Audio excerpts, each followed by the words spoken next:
Nagkasunog sa Barangay 161 sa Caloocan kagabi. Isang residente ang sugatan.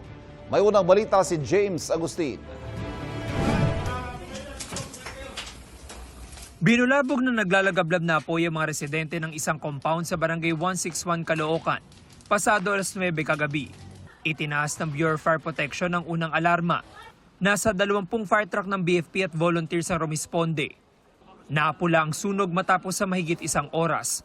Pagtahol ng aso, lumabas ako ng pinto. Pagkita ko, may sumisigaw na dito sa kabilang bahay na may sunog daw. Tinignan ko ngayon, pagtingin ko, sobrang lakasan ng apoy sa third floor. Basta po may sumabog na lang po, then nagulat ako, ang baho na po na amoy ko, then yun, usok na. Tapos paglabas ko po, grabe na yung apoy po. Nakalabas ang 59 na taong gulang na lalaking may-ari ng bahay na nagtamo ng mga galos sa braso. Kwento niya katatapos lang niya maghapunan nang may naamoy na parang nasusunog. Sumilip ako doon sa bintana, okay naman. Pero naamoy ko pa yung usok. Tapos umakyat ako sa third floor, nakita ko na. Hindi naman siya ganun kalaki, pero nung papatayin ko, biglang may pumutok. So, yun, nahulog na ako sa hagdan, nagsimula na, kuha na ako ng tubig, tapos sumisigaw ako doon sa mga kapatid ko. Ayon sa BFP, nasunog ang ikatlong palapag ng bahay.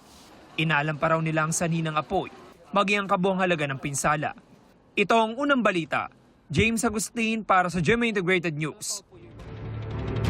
Kapuso, huwag magpapahuli sa latest news and updates. Mag-iuna ka sa balita at mag-subscribe sa YouTube channel ng GMA Integrated News.